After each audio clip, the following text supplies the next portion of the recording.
Oui, merci Madame la Présidente. Donc moi aussi, je reviens sur cet accord commercial entre le Mexique et l'Union européenne qui se serait conclu le 28 avril dernier.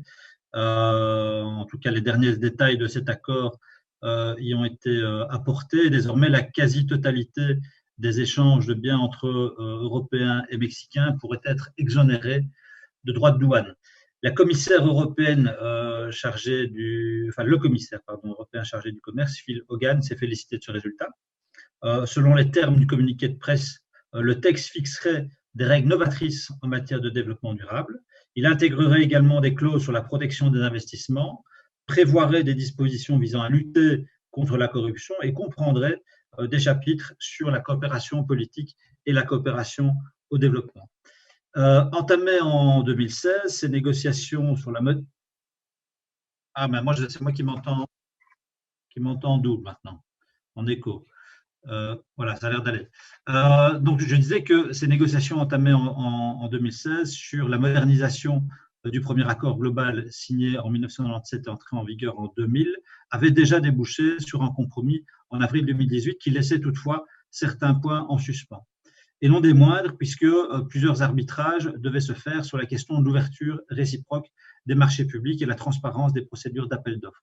Il semble donc que ces derniers aient été tranchés. Le secteur agricole s'inquiète, une nouvelle fois, de la concurrence déloyale que ce nouveau traité de libre-échange imposerait en raison des contingents annuels d'importation de viande bovine à des droits de douane réduits et estimés à 20 000 tonnes, comme mon collègue Kogolati l'a déjà dit, et que la Commission aurait accepté et qui s'ajouterait dès lors aux quantités prévues dans le CETA et le Mercosur. Et donc mes questions sont les suivantes. D'abord, évidemment, avez-vous pu prendre connaissance du texte de l'accord et quelle analyse en faites-vous, notamment en matière de développement durable, de protection des investissements, de lutte contre la corruption et de la coopération au développement?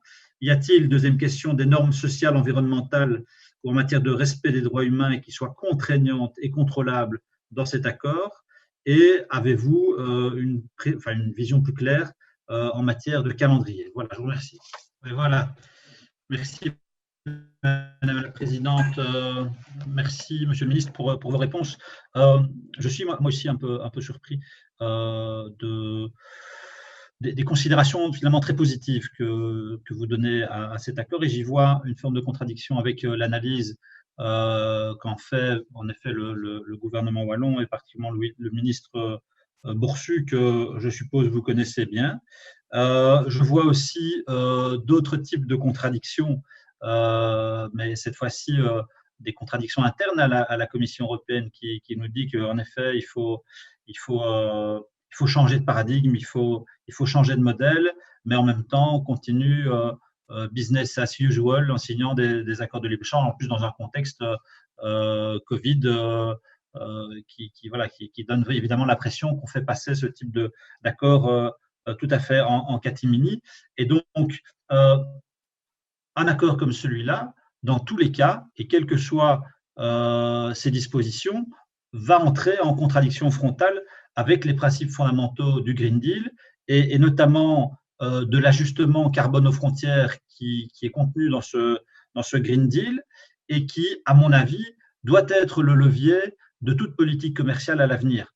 On doit en effet pouvoir, aux frontières de l'Europe, ajuster, grâce à l'instrument des droits de douane, ajuster les écarts compétitifs qui existent à cause de normes sociales, environnementales, fiscales différentes entre une zone commerciale et une autre.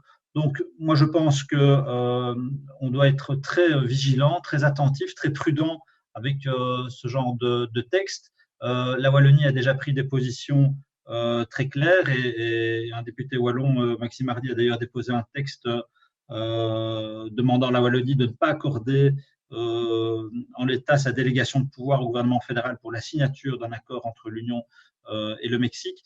Donc, on voit que la Belgique ne sera pas, et les différentes entités de la maison Belgique ne seront pas nécessairement alignées.